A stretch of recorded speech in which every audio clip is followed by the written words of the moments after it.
Here's the recap, folks. Soyashi, once a broke-ass trash collector, bullied at school alongside his disabled sister, parentless, hopeless, suddenly gets yoinked into another world and crowned a chosen one. Cool, right? Except there's a catch: either he plays along and rules this world, or they straight up kill him. No middle ground. Oh, and if this voice feels too fast, nah, it's you who's just too damn slow. Catch up. So the story kicks off with our unlucky protagonist, a young guy who's currently tied up by some beast monsters. They're talking about giving him a divine punishment because apparently, he trespassed on their ultra-secret land that's been sealed off from humans for like 1,000 years. First time a human's ever wandered in, and they're ready to fry him like a chicken. Our guy, completely confused. One second he was in a cave, the next he's in beast hell. Flashback to 5 hours ago, Soyashi, our very average protagonist, is chilling outside a cave eating noodles, getting yelled at by his boss because they've got to clean up a C-rank cave. Soyashi wonders why there are so many people at a basic dungeon. Right then, someone yells that the heroes are about to exit. Everyone freaks out and lines up like it's idle meet and greet day. The heroes strut out like it's nothing, chatting about easy rewards while the cleaners, aka trash collectors like Tsuyoshi, look on with starry eyes and crushed dreams. Turns out they all failed their awakening tests, so becoming a hero is off the table forever. Tsuyoshi introduces himself, just a humble trash collector. Heroes beat the monsters and then guys like him clean up the mess. He also failed the awakening test because his body's got the magical power of a potato. Still, deep down he wanted to be a hero too. They've got 4 hours to scavenge whatever loot is left behind. Tsuyoshi finally finds a small piece of a shield and feels like maybe his dead parents are cheering him on from above. He's told they'll regroup in 3.5 hours, so he kicks his motivation into overdrive. But after 30 minutes, still nothing. Just that lonely shield scrap. And time's ticking. He needs money for his sister's medical bills. While scrambling for loot, he spots a mysterious well. And like any good protagonist, he jumps in without a second thought. Inside, a dead body in a ring. Jackpot. It looks rare, probably worth a good amount. So naturally, he slips it on and boom, pain. Spikes shoot out of the ring and stab into his finger. No chill. Suddenly a system window pops up. The boundless ring now recognizes him as its master, can't be removed, and oh surprise, a boundless passage is about to open. Tsuyashi's like, what the hell? And before anyone can say Isekai, he gets zapped into another world. He screams for help, and his teammates hear him, feeling bad that a kid like him has to deal with this mess. Too late though. He wakes up tied to an altar in Beast People land, about to be zapped by divine lightning for the crime of being human in their sacred zone. And he still doesn't know what the hell is going on. The beast folk are holding an execution for 3 criminals. First up, one of their own, who sold secret info to the hated elves and humans. Boom, divine lightning fries him on the altar, no mercy. Next up, our poor guy Tsuyoshi, and yes, he's literally naked. Bro didn't even get time to be cool before being humiliated. He tries to plead for his life, saying his sister's still in the hospital waiting for him. But let's be real, it's not like the beast folk are gonna be like, oh, your sister. Never mind then, go home king. Now, he's dragged onto the altar for his divine punishment, and lightning's ready to blast his ass. First strike, misses. Everyone's stunned, not because he dodged it like a boss, but because it's not supposed to miss. He even stands up pretending he just awakened an aura or something. Second strike. Yeah, it connects. They assume he's toast. But then, plot twist, his boundless rin, remember that cursed thing, activates and starts some divine selection system. A system window pops up, saying it's rebuilding his body with the ultimate physique. Meanwhile, lightning keeps hammering him over and over like it's glitching out. People are shook, this man just won't die. The ring shows progress 15%, 40%, and Tsuyoshi suddenly starts walking, straight toward the source of the lightning. Turns out, it's coming from a divine hammer. And now the Beast King suspects the unthinkable. Tsuyoshi might be trying to lift the Divine King's hammer. After Tsuyoshi's ultra body upgrade hit 100%, he casually raised his hand and, boom, the divine hammer flew to him like Thor mode unlock. Everyone lost their furry little minds. Even the Beast King couldn't lift that thing, and here's this random naked human just casually holding it. The general in charge of executing him. Straight up malfunctioning. As Tsuyoshi scrolled through his new system features like a dude testing cheat codes, the general tried to flex, telling him to return the hammer and accept death nicely. But Tsuyoshi had just unlocked an inspection skill and decided to peek at the general's stats. Dude was level 84. Our guy blinked, probably whispered, nah, and kept doing his thing. The general snapped. After all, a level 3 human just ghosted him. He launched an attack, grabbing Tsuyoshi mid-air to finish him off with Earthquake Shaker. But then, system notification time, Tsuyoshi's absolute replication skill activated. He could steal one move by touching the opponent's heart. Bro aimed for the chest but ended up awkwardly pressing a button, like he was playing a game of boob bingo. Still, he picked the coolest sounding move. Heaven Shaker, perfect for his shiny new hammer. As the general used the move, Tsuyoshi copied it back. Epic moment. But no damage. Nada. Because he's still level 3 with no profession, and apparently hits like a mildly annoyed cat. Ryuga's the general was about to flatten him out of sheer embarrassment, but then the Beast King stepped in. Whole battlefield went silent. Then the king knelt. Yeah, seriously? In front of Tsuyoshi, said he'd been chosen by the divine hammer, fulfilling some ancient prophecy. The beastmen were shook. Some were like, he's human bro. But even they had to admit the signs were there. The Beast King asked Tsuyoshi his name, then made an offer: prove yourself, return in a year, and help lead us. But there's a catch: if he doesn't come back stronger. That mental mark they slapped on him means the king's coming for his soul, no matter where he hides. So yeah, from confused human sacrifice to potential beastfolk messiah, Tsuyoshi's now on a 1-year side quest with a death timer. Tsuyoshi thinks over the Beast King's offer: survive, get stronger, and maybe lead some beast people, but all he really wants is to get back to his world and Karina. So yeah, he accepts. But before leaving, he notices the Beastman girl, next in line for execution, and scans her. Level 72. Dagger user. Absolute unit. He's like, why is this cracked warrior labeled a criminal? so he throws in a condition she's coming with him. Says she might be useful, like a total sundeer. She's shocked but goes along with it. Now they're outside under the glowy Annie moon, and Tsuyoshi brooding about the boundless ring again. Cursed bling that won't come off but gave him powers. He's mainly focused on getting back home though. Then the girl hits him with a master. Yeah, full on beast ear girl calling him that. He's flustered but secretly loving it. He tries to brush it off like, let's just support each other, alright? But she gets all emotional, thanking him for saving her and begging to keep calling him master. Tsuyoshi's internal monologue is short-circuiting. He agrees awkwardly, and they walk off into the night. Then bam, system message, boundless passage is ready. Cooldown's 24 hours. It's the same path that brought him here, and he figures using it again will send him home. He activates it, gets sucked into the dimensional blender, and leaves her behind. Bro. Back in the seat rank cave, he checks if he's still jacked. Powers intact, level still 3. No profession, no copied skills or IP Heaven Shaker. But Divine Hammer safe in his Divine Consciousness inventory, which is apparently the secret to cross-world item travel. Handy then the weird part. Time hadn't moved at all. He's still in the well. The captain and his mates arrived asking why he's been standing there the whole time, urging him to wrap it up before the cave closes. Tsuyoshi's brain blue screens. He spent hours in Beast World, but here, 0 minutes. Time was frozen. Man straight up realizes he's living a manhwa. Spoiler he is. As he leaves the cave with his buddies, he casually asks if the next awakening test is tomorrow. Oh yeah.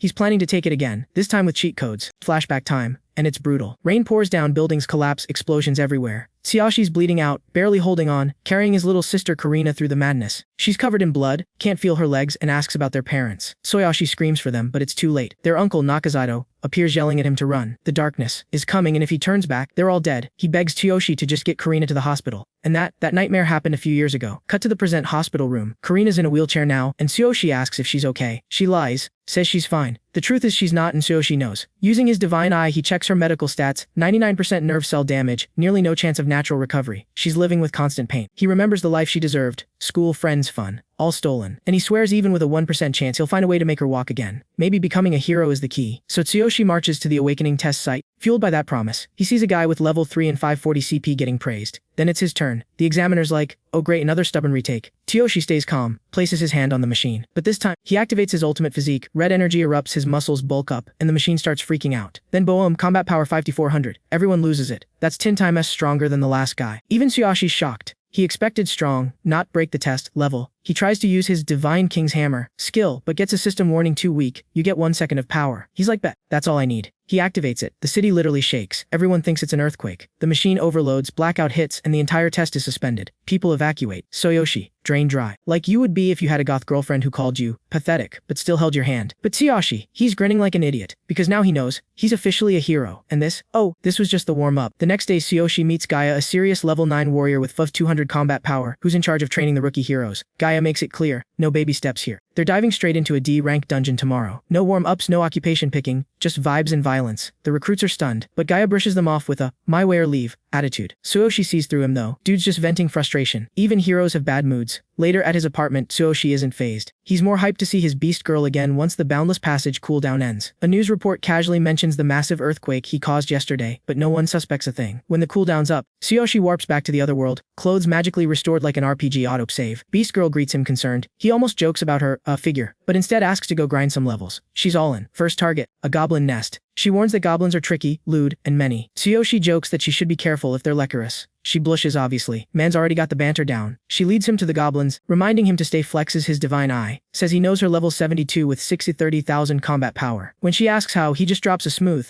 I'm your master, remember. She wants to see him fight, but since he's way below her level, she wouldn't get XP if he helped. Still, he gives her a short demo. She pulls off an insane Einstein step slash and deletes a big goblin instantly. Tsuyoshi's like, okay, wow, and asks to learn it. She tells him he's not even ready. He hasn't chosen an occupation yet. So boom, he chooses warrior on the spot. His stats level 3 warrior, 540 combat power. Beast girl melts. Super happy he picked warrior because of her. Tsuyoshi Loki touch is ready to start grinding. Suddenly more goblins show up yelling about intruders. Tsuyoshi scans them, same level, 420 CP, perfect. He borrows her silver dagger, calls them guinea pigs, and finally tests Heaven Shaker. 1 golden blast later, the goblins are dust. Beast girl is shocked. That attack would normally need a team of 6. But Tsuyoshi's just grinning, ready to mop up the rest and hit level 4 by bedtime. The beast girl apologizes to him, blaming herself for not preparing for this sooner, like weapons and defense. But now they're already surrounded by goblins, Tsuyoshi holding a wooden stick. A system screen reveals he's level 3, a warrior, with the very elite skill which is none. He's got no armor, no decent weapon, and the goblins are closing in. He suddenly remembers the Divinous Inventory, a shop that lets him use points earned from special kills to buy divine items. Sadly, the only useful thing available right now is his divine hammer safe. He's low-key annoyed but realizes this system might actually be trainable over time. Just, not yet. And like an average male, he turns around, takes a moment to notice everything about the beast girl. Labels pointing out her head, arms, etc. confirm it. And yep, he's blushing. He wonders if there are other races too, like furry and stuff. She's like, focus, master, and he tries to pretend he wasn't admiring her skin. Suddenly, the beast girl warns him, behind you. Goblins rush in, and she wipes the floor with them effortlessly. Tsuyoshi impressed but stubborn. Despite her warnings, he charges in screaming, you reckless fool. Eyes glowing red, he swings his stick and actually lands a massive blow, causing a literal money explosion. Bro's awakening mid-battle. Turns out the goblins were high level enough to net him fatty XP. Beast Girl is amazed seeing him shot 2 goblins with a stick, and as more goblins flood in, Tsuyoshi's raw power just keeps wrecking everything. She stands back cheering for him, full support girlfriend mode unlocked. While smashing another goblin, Tsuyoshi reflects on how wild this world is compared to his old life. Back then, working as a dungeon janitor, leveling up was slow torture. You had to beg to get into dungeons, share EXP with party members, and the hero guild hoarded all the good stuff. But here, he fights solo, keeps all the EXP, and monsters actually reward him. He checks his stats. He's already close to another level up. At this rate, he's not just surviving, he's storming straight to the dungeon boss. Just as things seem calm, Tsuyoshi and the beast girl spot something lurking ahead, a creepy goblin boss radiating dark energy. Something's off. She gasps, it's been possessed by darkness, a deadly curse that supercharges enemies. That one word hits Tsuyoshi like a truck. Kun hits a fat-ass main character. Darkness, the same force that ruined his life back in his original world. The one that killed his parents. Is it the same entity spanning across dimensions? The beast girl explains that even a level 6 goblin boss is bad news, but once the darkness takes over, it's a whole other beast. No one fully understands what it is. But Tsuyoshi doesn't care. This is personal. That cursed force destroyed everything, and now he swears to destroy it. Fueled by rage, he charges at the corrupted goblin boss. Every punch is vengeance. Every hit screams you ruined Karina's life. The fight is brutal. He gets hurt, takes real damage and badly. The monster's grotesque tongue nearly kills him, but the beast girl saves him. Flat on the ground, bruised and bleeding, Tsuyoshi stares death in the face and mentally roars, he'd rather die than ever admit defeat. Then boom, yellow light explodes in his eyes. Ultimate physique activation complete pops up like a battle cry.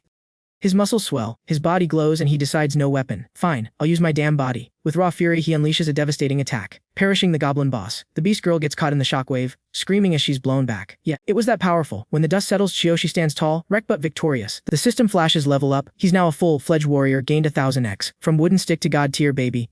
With fire in his eyes, he makes a new vow. I will kill all the darkness. But right now Tsuyoshi's a mess, clutching his arm in serious pain, while the system bluntly warns him his right hand's on the verge of necrosis. He totally overdid it, pouring all his power into that one limb. And the system's like, yep, dumb move bro. But lucky for him, the beast girl, sweet, worried, and surprisingly competent, is right there with medicine. And no, those boobas isn't medicine, she has first aid. About an hour later, she's patched him up like a pro. The meds work slower than the ones from his old world, but man, the effects are strong. He's not just healed, he feels stronger than before. Ancient fantasy world herbs hit differently. She excitedly reminds him about the boss fight rewards, and the system chimes in, confirming that their speed earned them an upgraded set reward. They find a shimmering darkness treasure chest, which he says is insanely rare, like auction house level rare. He opens it and boom, he gets the dark goblin set. He's hyped then panics. Only one inventory slot left. Does the set count as one item? He takes the risk, says yes, and it works. The whole thing slides into his inventory like magic. The beast girl notices his goofy smile and asks what's up. He tells her about the reward, then asks if she can sew. She lights up. She's been sewing her own clothes since forever and even has a kit with her. King behavior. Not long after, she hands him a newly modified piece of gear. It's high quality work. He's floored. With new gear, new power, and beast girl's help, it's time to rest. The scene changes and he's back on Earth. After finding a place to stay, Tsuyoshi waited for her to fall asleep then came back. Tsuyoshi finally lays down, thinking about the day. He knows he can't stay in this world forever, but tomorrow, he's hitting a new cave. Morning arrives. System prompt. Do you want to equip the Dark Goblin set? Tsuyoshi taps on yes. System special skill activated. Rawain Tentulus. Screams that paralyze weak enemies plus a phantom tentacle hand that wrecks foes. Tsuyoshi, absolutely losing his mind with joy. This outfit's not just cool, it screams power. Tsuyoshi's all excited about his new Dark Goblin gear, until reality hits. If other heroes see him flexing this kind of high-tier equipment, they'll definitely come for his neck. Thankfully the system has his back with an equipment effect conceal. He clicks, Wes, and boom, his god-tier armor now looks like casual clothes. Perfect. He checks the time, decides to grab some bread before a meeting, when suddenly, the phone rings weird. On the line is a panicked nurse, asking if he's Karina's brother. She urgently says, scary people are at the hospital, trying to take Karina because of unpaid debt. Tsuyoshi is furious. He knows he's been making weekly payments on time. As he yells for them not to touch her, the call cuts. His phone's been taken. His eyes flare red, full rage mode unlocked. A quick status check shows level 4 warrior, Dark Goblin set equipped. Heaven Shaker, skill ready no weapon, but fury fully loaded. Cut to the hospital. Karina's terrified, begging the thugs to wait for her brother. The ringleader, all smug in a suit, tells her this was always the plan. Her brother got scammed. The payments barely touch the interest. He admits the loan was a setup because a young boss wanted Karina, saying she'll sell well on the black market. He grabs her, whispering that it's just business. But before things get worse, boom, a powerful shockwave erupts, the door slammed open. Everyone freezes. It was Soyashi, eyes burning red, dark aura rising. He growls one warning, brace yourselves. Yeah, they messed with the wrong brother. His sister, Karina, sitting in a wheelchair, eyes filled with emotion as she softly calls his name. But before anything heartfelt can happen, a gang leader, type dude, speaks up, all smug and mocking. He treats the situation like a game, then drops a cruel insult, mocking Karina's disability. Straight up dehumanizing. Soyoshi doesn't speak. He swings. One punch, powered by pure fury, sends the guy flying mid-air like a ragdoll. Instantly chaos erupts. Another thug rushes in barking threats, but Shioshi takes care of him. The terrified leader dude draws a gun, yelling that no one survives crossing the blue snake team. He fires bullets flying towards Shioshi. Karina screams. Shioshi lifts his hand, catches the bullets, with his bare hand. Even Karina is frozen. Her brother just tanked bullets with his skin. A system note flashes again, strongest body part hands. Cannot be harmed by ordinary weapons. Shioshi stares them down, calm but unstoppable. He's not just her brother anymore. He's a damn hero of our manhwa. And every thug in the room knows. They messed with the wrong man. As things calm down, a nurse bursts into the hospital room with guards, explaining how loan sharks had just stormed in and threatened a patient, Karina and her brother, Tsuyoshi. Meanwhile, the gang members, full grovel mode, faces smashed, egos shattered, and they're bowing like their lives depend on it. One mumbles an apology, promising to leave peacefully, but not without a final jab, warning that if payments are late again, their young boss, also a hero, won't be so civil next time. One of the thugs is visibly panicking. In his mind, Tsuyoshi being a hero now is a serious problem. If this continues, their entire scam could collapse. He's already thinking about reporting to the big guy, the blue snake boss, level 100, combat power 2300. Basically a monster. Compared to him, Tsushi's still just a trainee. Back in the room, Tsuyoshi finally gets a quiet moment with Karina. She's shaken but relieved. He apologizes for being so absent lately and then admits the hard truth. They still owe 360,000 yen for her treatment. He's been struggling to repay it, but now there's a chance. He's become a hero. Not fully certified yet, but close. All that's left is today's cave exam. Karina is stunned. She glances at the plaque beside her bed. Hero. Tsuyoshi Tsukishiro. You can see the pride in her eyes. But Tsuyoshi's not celebrating yet. Internally, he's wrestling with the harsh reality. Even as a hero, legit money comes slow. The one thing that might pay off the debt fast. Selling the very gear that helped him survive this long. Scene shift. It's night. In a forest, a glowing gate called the unannounced passage pulses with energy. Dozens of trainees gather as Gaia, a level 9 warrior with a 100 combat score, addresses them. He lays out the deal. This is their final test. But there's a catch: any gear found inside the dungeon must be handed over. No exceptions. Trainees whisper, annoyed. But Gaia doesn't care. It gets worse. After the test, everyone owes Gaia 20,000 yen as a fee for hero certification. Tsushi's done. Loot confiscation and a bribe. He calls it out, saying this whole thing reeks of exploitation. Gaia hears him and mocks him. If he can't afford it, he says he should just do a solo test. Everyone freezes. That's a death sentence. No one's ever passed one. But Tsuyoshi, he says yes. Gasps, louder shock, but he's already walking toward the gate, eyes fierce. A staff member rushes to double check. Solo test. Surely he misunderstood. They remind him, high-risk dungeon, no team, no rescue. No one makes it out. Tsuyoshi confirms, calm, unshaken. He enters the glowing passage alone. Inside, the vibe changes. The cave is ancient and wild. Twisted trees, black tendrils, and an eerie silence. A system notification appears. Solo test initiated. No help, no mercy. And for the first time, Tsuyoshi sees a dungeon that hasn't been cleared yet. Tsuyoshi barely has time to breathe before a dark goblin lunges at him. Claws out, snarling, and our guy doesn't even need to dodge. It's nothing. A stat screen flashes, still level 4, rocking the dark goblin set. Still no real weapon. Just his trusty raging tentacles skill. The goblin's combat value, only 40. Tsuyoshi smirks. Child's play. The goblin's fast, sure, but compared to his 60-40 combat value, it's toast. He crushes it effortlessly. Gain just 20. Kinda disappointing. He realizes real-world monsters give way less EXP than the system-generated ones. No wonder heroes level up slowly. The grind is brutal here. Then a pack of goblins surrounds him. Tsuyoshi doesn't flinch. Blood on his cheek. Energy rising, he welcomes the chaos. He tells them to come all at once. They charge, and yes, it's slaughtering time. Outside, exam staff watch the trembling forest in stunned silence. One mutters, no rookie should have made it this far, but the energy inside terrifying. System notification: solo test complete. Tsuyoshi Tsukishiro passe. He steps out, battered but calm, still level 4. Combat value 640, and casually asks where he can wash up. Gaia with the trainees finally came back. He was annoyed because no one would have survived without his help, and scoffed at 20,000 fee as too cheap, and trainees started complaining because he was the one who told them to not interfere. He believed that he should have charged them 40,000. Just then from the Hero Exam Center he gets the news that our guy has passed the solo test. Cut to Tsuyoshi, who's right now washing his face. Then Gaia storms in, demanding to know how this level 4 newbie passed the solo test. He's convinced he used high-grade gear, because clearly, rookies don't just pull that off. Tsuyoshi silently pokes holes in her logic and wonders if surviving the cave just to pay that dumb 20k fee was really a win. Tension ramps up. Gaia, boasting the name of the Frazee Wolf Guild, which Tsuyoshi mentally shrugs off, accuses Tsuyoshi of mocking him. He threatens him, and throws a punch, but he blocks it, cool as ice. Internally, Gaia was kinda shocked. Then he pulls out a dagger because he knew Tsuyoshi was hiding something. But it was no use. As the dagger touched his hand, it broke. Because he's wearing the Dark Goblin set, with max defense and some ultimate physique buff. Gaia instantly guesses he's hiding some high-level gear. No way he passed that test with bare fists. Realizing his cover slipping, Tsuyoshi fakes being tired and scared, acting like it was just some cheap dagger nonsense. Later, Tsuyoshi gets officially recognized as a hero. Outside the cave, Gaia planning to make sure he doesn't flash that hidden power around the staff again. As Tsuyoshi leaves, he reflects. His system makes him strong for a level 4. But big threats still exist. Yeah, it's Gaia. Later, at night, he starts remembering the beast girl and realizes in this world, she's different, and he's got to stay low-key. Outside Tsuyoshi's apartment, some shady figures prep for a raid. Their target, Tsuyoshi. They plan to immobilize him with magic and split whatever loot they find. The ambush kicks off. The mage barges in, casting flame melting. But before they could do anything, Tsuyoshi, in his dark goblin set, came out. The mage is caught off guard by Tsuyoshi's speed. Still, Tsuyoshi knows better. Levels matter, and he's 6 below his opponent. He compares the fight to a weak boss at a high level still dangerous. He considers running. His gear's strong, but it doesn't make him invincible. The mage arrogantly unleashes Flame Jet, banking on his cloak and stats to carry the win. The fire hits hard. Tsuyoshi's armor is useless against magic. With no time to hesitate, he boosts his legs with ultimate physique and jumps from the building. He was about to land, but got ambushed by a third attacker, a level 12 crazy wolf warrior. Tsuyoshi takes a brutal knee to the gut, but he'd re-enhanced his body midair, softening the blow. Still, the warrior is stunned he's not dead, and questions how a rookie pulled off that earlier skill. Pissed but determined, Tsuyoshi vows to kill them if they try to kill him. He uses Roar Tentacle, but the mage hits him with Action Restriction. 1.5 seconds of paralysis. That's enough. They attacked wanting to loot everything and split his gears. Tsuyoshi's cornered until a system notification appears. The Ring of Boundless is off cooldown. He activates Path of Boundless, escapes in a flash of light, and swears revenge. Back to another world, battered and wiser, he reflects flashy gear means nothing without skill. Power alone won't save him. He has to earn it. Then he spots the beast-eared girl, peacefully asleep in his bed. And here we got some lazy ass. Seeing her peacefully asleep and catching her familiar cherry blossom scent, Tsuyoshi feels something stir inside. For a moment he considers acting on it, but pulls back. Now's not the time. First, he needs to fix things in his original world. He calms himself. Morning comes. She wakes up refreshed. Meanwhile, he's been up all night, too restless to sleep. He asks her to sew him some new clothes. They're heading out. To learn new skills, they'll need either a skill scroll or to enroll in a combat academy. So they decide to go to the Beastman tribe's small combat academy. When they arrive, a massive beastman explains the strict entry conditions. Level 6 and passing a test. Tsuyoshi at level 4 gets waved off as too early. Annoyed, he grumbles about how annoying all this is. The beast girl apologizes, because she didn't know the conditions, especially after her long training in the cave. He reassures her it's fine. He needs to level up anyway. She suggests a low-level cave nearby, but then the beastman insults him, calling him a filthy human, and mocks the girl as a lowly mutt. He sneers that they make a mismatched pair and says Tsuyoshi only got this far thanks to the Beast King's interest. Oh, and even if he hits level 6, he still won't pass. The girl's face drops. That's the last straw. Furious, Tsuyoshi grabs the beastman by the collar, catching him completely off guard. When the beastman threatens him, Tsuyoshi doesn't back down. He demands an apology for the girl, but then the beastman hits him with a brutal truth: she's a half-beast, part human, part beastman. In their culture, that's disgraceful. So much so, she doesn't even have a name. A system message confirms it. Half-beasts are scorned, nameless, and treated like trash. That's why Tsuyoshi's divine eye never saw her name. She simply never had one. The beastman warns him not to get cocky, even with the Beast King's favor. Still, he throws out a challenge: if Tsuyoshi passes the test, he'll apologize, but doubts he'll ever make it. The girl begs him not to make a fuss for her. Tsuyoshi just looks at her softly, and names her Sakura. Tsuyoshi firmly tells the beastman to remember her name, Sakura, and repeats the deal: if he passes the test, the guy better apologize properly. Then he turns to Sakura with a calm, "Let's go level up." As they walk, they spot a rare fox beastman. Tsuyoshi decides they'll train by fighting these creatures. Sakura, a bit shy, asks why he named her Sakura. He gets flustered, asking if she dislikes it. She quickly says she loves it, and just wants to know the reason. Embarrassed, he explains it's because she always smells faintly of cherry blossoms. He even apologizes for naming her without asking. Sakura blushes, touched, and repeats how much she adores it while hugging him from behind. Her inner voice echoes, "Sakura, my name?" With a gentle smile, he says, "You're welcome." At the mouth of a rocky cave, he asks if she's ready and checks in on the dagger she gave him. Sakura says it's not top tier but way better than a goblin's club, and feels light compared to his heavy hammer. Then some fox beastmen appear. A system window warns not to underestimate them. Tsuyoshi tells Sakura to stay back. He wants the experience solo. Sakura's delighted he used her name. Party mode restriction comes: high-level gaps kill EXP, so solo fighting is the best move. He charges in, testing his new dagger, remembering to be careful with wide swings against agile foes. He quickly sees they're fast, but he's ready. He activates Ultimate Physique, boosting his resistance. The beastmen are shocked at how tough he is, thinking he's blessed by the iron hammer. Tsuyoshi stays confident. These low-level mobs won't slow him down. This is perfect for leveling. He reflects that speed trumps brute force with these enemies and that leveling is way faster in this world. No need to hoard resources. His updated status shows him still at level 4, but with 1,866,000 EX and the same combat power. He suddenly remembers that trio: a level 10 the mage, a level 9 warrior, and a level 12 warrior. Even with high stats, he knows that facing them now would be suicide. He decides he needs to hit level 6 fast and learn 4 new skills. With determination, he vows to make that arrogant beastman apologize. That woman is just for the show here. Tsuyoshi and Sakura went deeper in the cave when something catches his eye, a glowing sword. He wonders if it'll drop from the Dark Fox Beastman boss, a level 7 enemy. The sword looks perfect for him in size and power, but Sakura points out that drop rates depend on item rarity. A system message confirms that high-level items drop less often. The Black Cold Light sword only has a 6% drop rate, getting it before level 6. Tough luck. Then a surprise system alert appears. An exchange system unlocks. It allows him to trade achievements for special items. One available item, the high probability drop scroll, boosting drop rates by 30% for a minute. Condition: defeat 30 monsters. Tsuyoshi has already beaten 114. He realizes using all 3 scrolls means a 96% chance to snag the sword. Jackpot. Fired up, he tells Sakura he's going for it. She cheers him on, then preps him for the fight. The boss is fast, strong, and its sword can slow movement and drain stamina. But its weakness is fire. She recommends Flame Oil, which adds fire damage to weapons. Tsuyoshi accepts, ready to melt the icy fox. He charges in, shouting for the sword. Sakura, always reliable, calls out its weak spots, neck and armpits. He listens, lands a solid blow, and triggers a Cordis debuff. For 15 seconds, the enemy takes double damage and panics. He finds the status effect fascinating. Sakura reminds him cowardly foes expose more weaknesses and urges him to keep dodging and striking. He thanks her, ready to finish the job.